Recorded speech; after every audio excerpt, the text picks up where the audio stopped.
Meron ba talaga research design na item?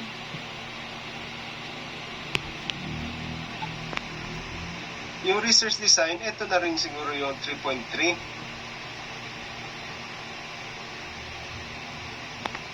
Hindi, 3.2.2.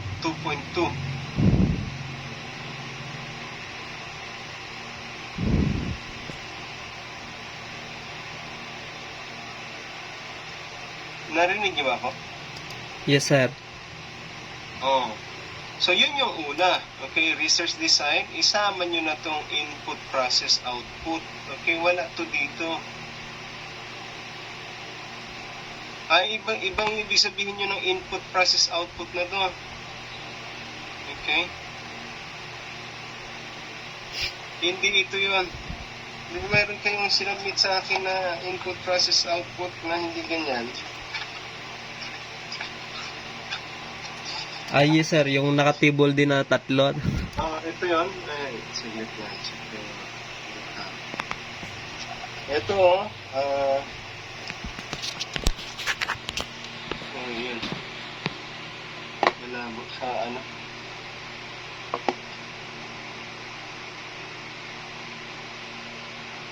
Ayan, nakita nyo? Yes po. Yan siya. Ito yung nandoon sa 3.1. Ito yung research design. Okay? Okay, sir. Yan yung research design. Okay? At ito siya, itong mga ano na to, yung mga nilagay nyo dito, yun yung ilalagay nyo doon sa, alin ba dito yung input? Okay, so ang input dito, itong mga hardware components, di ba? Sensors, okay? Yung design, yan yung input. And then meron kayong process, meron din kayong output. Okay?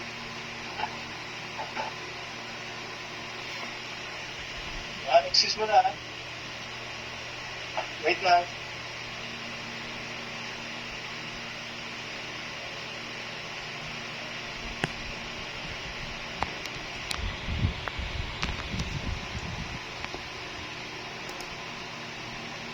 Marcha na.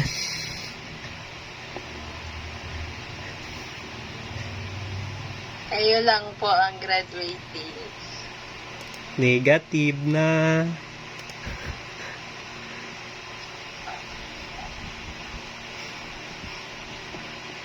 Graduate ka yan, pero June nakalagay. Pero ang March mo next. Okay. Sana tayo. Okay, input, process, output. Okay? Ito kasing input, process, output nyo dito, yung nauna, yung sinabit nyo sa akin, ay, anong tawag dito? Data na lang. Okay? Hindi naman kailangan data lang, no? Siyempre, ang input ninyo ay, yung mga materials ninyo, yun ay input, di ba? And then, gagawa kayo ng mga, circuit. Yun yung process. And then, yung output ninyo, yun yung prototype. Okay? So, that's also one. Okay? Pero, meron din kayo, after meron prototype, balik naman kayo sa input, data. Okay? And then, ipaprocess yung data, meron din kayong output. Nakuha nyo ba yun? Yes, sir. So, yun yung input, process, output na model na tinatawag. Okay? Ayos? Okay na? Yes po. Yes, sir. Okay. And then, so 3.1 yun, okay? So, yung research design. 3.2, dito na kayo sa, itong sabi nyo, system architecture. Okay? So, dito, lahat ito, yung flow at iba pa, i-discuss niyo ito, no? Ayan, tama naman itong mga to, okay? So, yung iba dito, tanggalin nyo na, no? Mga IPO, okay? Wala na yan. Okay.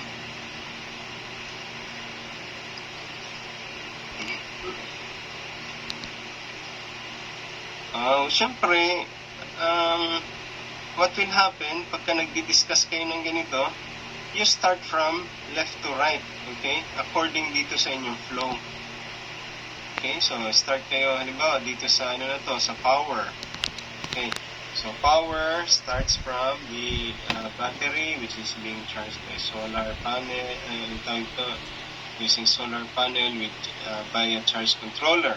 Okay, and then the battery is connected. So, ganun yung ano, okay? Para yung nagbabasa, will start also from left, okay, papunta dun sa right. Okay, so madali lang siyang, madali lang maintindihan.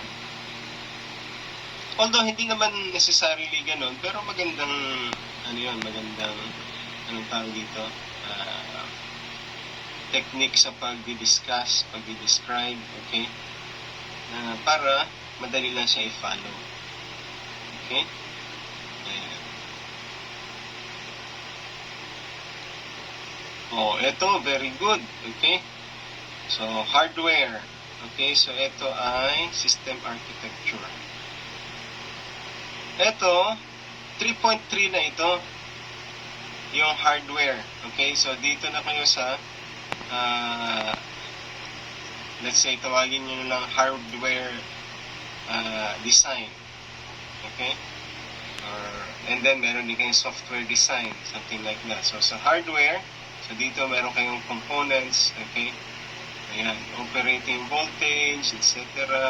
Okay, function. Okay, this is very good. Okay, ito yung kailangan, no? So, klarong-klaro dito, di ba? Dito pa lang, makakompute nyo na yung power na papasok, ang power na lalabas. Di ba? Madaling mag-visualize. Now, hindi ibig sabihin na naka-table na, enough na yan, okay?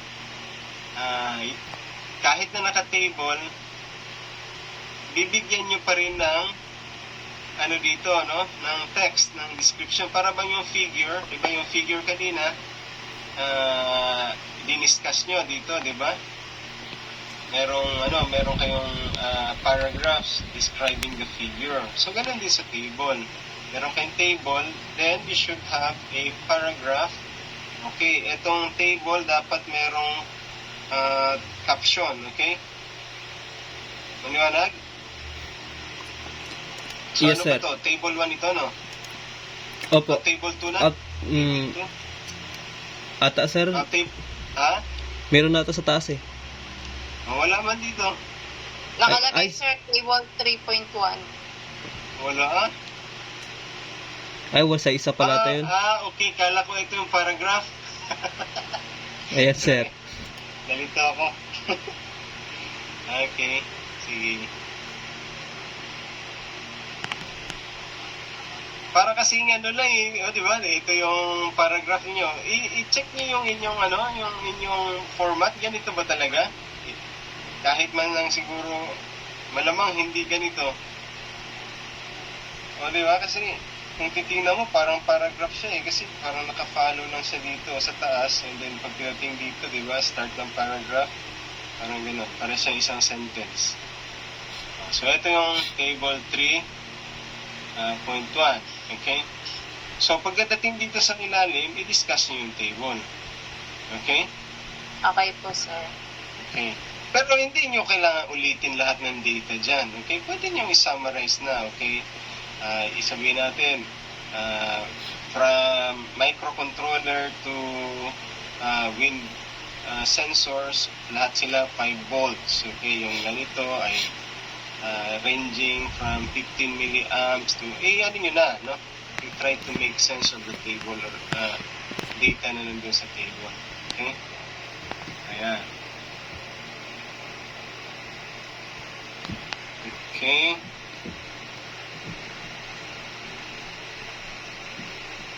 Okay, this is good. Nakuha? Kailangan ng paragraphs dito sa ilalim. Okay, wala na itong IPO, ha? Nyo na, i-distribute na yung mga data na nandito sa ibang parts, okay? Okay, so hardware design and assembly na kayo. Dito sa ano siguro, sa hardware specifications, okay, tinesting nyo ba yung kada hardware, kada hardware? Kada module? Yes po, sir. Oh, so sabihin nyo na na after receiving after gathering all the necessary components or modules, each were tested, okay, and then describe nyo na kung paano nyo tinest, okay, ganon, no? Maliwanag? So may isang paragraph din siguro para doon. Okay, good. Okay, so next, hardware design and assembly. Okay, the hardware assembly phase involve integration of sensors.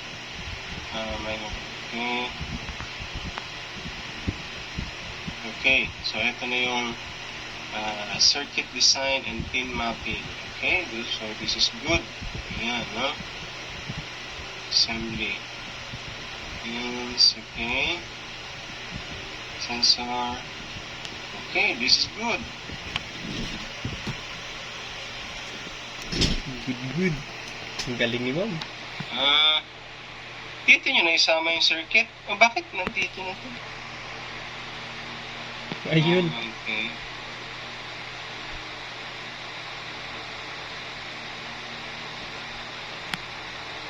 Yung circuit, dito nyo ilalagay. Class? Class. Dito nyo ilalagay yung circuit, ha? Circuit design din kaya. And pin mapping. Okay, so dyan ilalagay yung circuit. Okay? Okay po.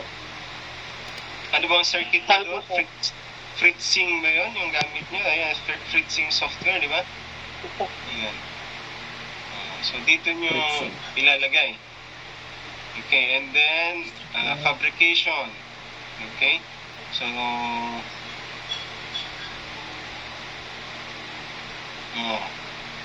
So sabi nyo, meron kayong CAD model. Ibig sabihin, nag 3D printing pa kayo, no? Hello? Yes po. Yes po, sir. Di ilagay nyo dito yung inyong model, yung hindi pa na-print. So dito nyo ilalagay yung 3D printed na model. Okay? Nakuha? Good. Yes, Ito. yes po, sir. Ito, wala na to. Ilipat nyo na to doon. Okay? Ano to? Okay, enclosure ko to, no? Off-grid power integration. Power budget and ito, isama nyo na ito dito sa 3.3. Dito sa circuit design. Yung itong yung power integration, isama nyo doon sa circuit design. Kasi hindi naman kayo makaka-design ng circuit kung hindi nyo muna ginawa yung power calculation. Tama? Yes po. So, yung decision para maging ganun yung circuit ay base dito sa mga power analysis. Okay? Ayan. So, kasama yan doon sa circuit design. Ito, pati yung sizing nito. Okay?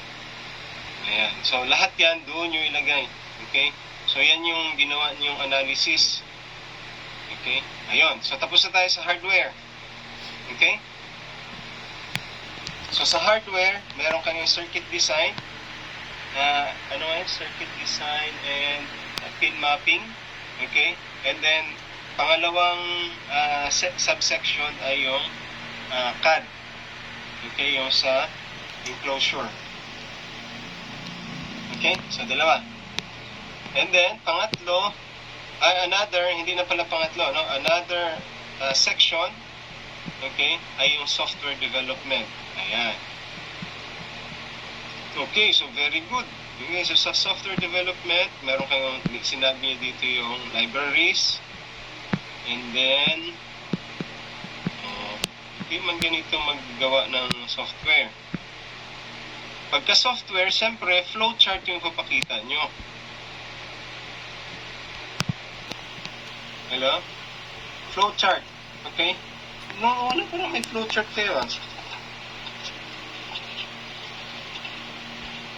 Flowchart. Sa pinakababa, sir. Meron kayong algorithmic flow and telemetry. So, yun yung ilalagay nyo sa flowchart.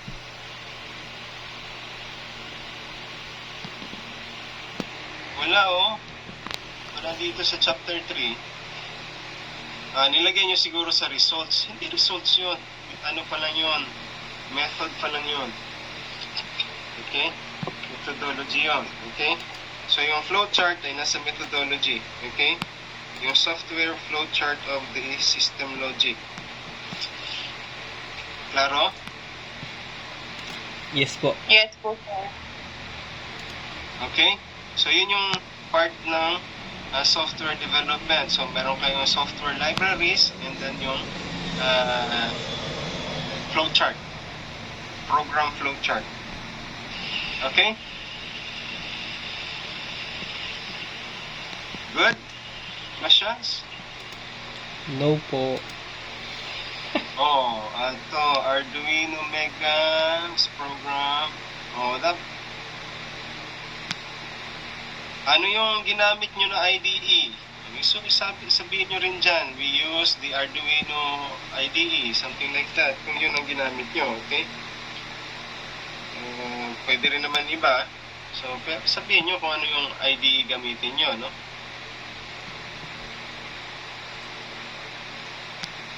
Okay, ano to? GSM.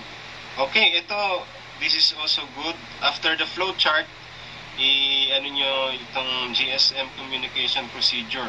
Okay, so this is good. Okay. And then, local of the study. Yan ba talagang tawag? Anyway, check nyo na lang, no? So this is already good. Yung site ng study. Hindi siguro local, no?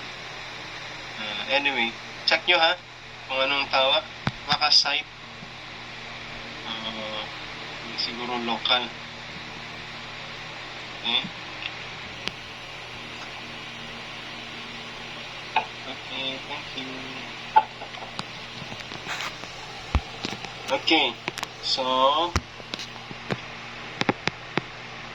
far, naintindihan ba? Yes po. Yes, yes, sir. Actually, andito naman halos lahat, i-arrange na lang, okay? Yung iba pagandahin, okay? And then i-arrange. Okay, so, and then ito, this is good. Sensor calibration. Okay, so, this is good, no? Prototype development. Deployment, sorry, mali ang pagbasa ko. No, this is correct, no? Deployment. Okay. Testing and data gathering procedure. Okay, this is very good. Okay. Layo na doon sa una nyo sinubmit sa akin. Tama? Meron na kayong ganyan.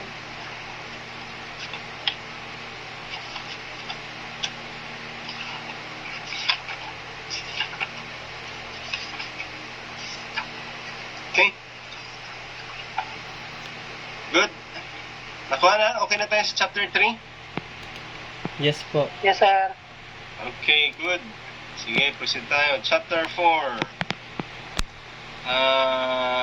Results and discussion. Hindi to result, okay? Hello? Sir. Hindi man isa lang yung result nyo, marami. Tatlong objectives nyo so tatlo rin yung result. So results yan ha, results and discussion. Okay? Also, napansin ko madalas kayong madalas yung gawin dito, no? Sabihin nyo, this chapter presents the result. Pwede bang hindi nyo nasabihin yung this chapter? Understood naman yun eh. No, ano? Okay?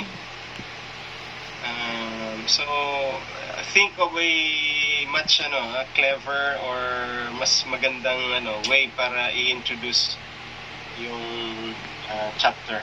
Okay? Hindi yan this chapter. May nakita ba kayo sa libro na in this chapter? Hindi naman, no? Okay, so dito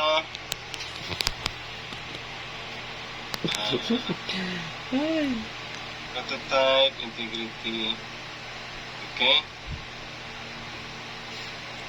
So, balikan natin pala yung kanina. Yung inyong objectives. Kasi yun yung magiging basehan natin. So, Carmela. Si Carmela ba nagsusulat? Yes po, sir. Okay. So, ano yung subsection sa chapter 3?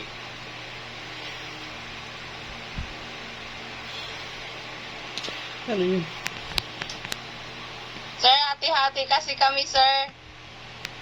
Hindi, yung isabihin mo lang sa akin, ano yung mga nasulat? Bali sir, naka-record po kasi kami. Hindi naman pala sinulat. Sige, ano yung una? Yung una ay research design, di ba? Yes, sir. Research design, sir. Yung sa may input tsaka output process, ilalagay po doon. Okay, so research design. Pangalawa ay hardware ba yun? Yes, sir. Hardware design, Okay. sir. Yung sa may Hardware 3D. design. Tapos, opo. Okay. Okay, yung hardware design at saka software design, dito na yung that answers chapter, objective 1. Tama? Can you confirm? Yes, sir. Lahat ng nilagay nyo doon would answer objective 1. Tama? Opo, sir. Okay. And then, develop a highly responsive data transmission framework utilizing an agreement paired with collect and wirelessly transmit real-time news speed you need. Okay, so paano to ma-measure? Paano to ma-address? Saan ito dun sa chapter 3? Paano nyo ma-measure? Saan ito na part? Ito ba yung sa data gathering? Yes, sir. Yan na yung sa may data gathering, sir. After po ng deployment ng prototype, sir. Yung nabuo na po lahat, sir. Okay, so ibig sabihin yung deployment at saka yung simula sa site selection sa site anong tawag yun? Basta site, local, okay? At saka data gathering, dito yon, that would answer number 2, right? Apo, sir. Okay, so very good. No? So ang gusto natin ma-check lahat na answer. Okay? Yung number 3, saan itong number 3? Ayan na, sir, sir, yung data na na-collect po namin is i-compare po siya dun sa data po ng Pag-asa po to verify kung accurate po yung collection po ng data namin. So paano nyo i-compare? Anong ginamit niyo doon? Bali, sir, may equation po doon sa chapter 3, sir. Bali, gumamit po kami ng wait lang, sir. Yung MAE, di ba? Yes, sir, yung MAE, sir, yung... Okay, sige. So, okay tayo lahat, ha? So, ibig sabihin, sa chapter 4, ganun din dapat yung flow. Okay? So, first is i-answer yung design. Pangalawa, ipakita yung data. na nag-gather. Pangatlo, evaluation. Okay? So, yun yung, tandaan niyo yun yung pagkakasunod-sunod. Okay? So, dapat ganun yung pagkakasunod-sunod ng presentation ng result doon sa chapter 4. Okay? Sige, tingnan natin.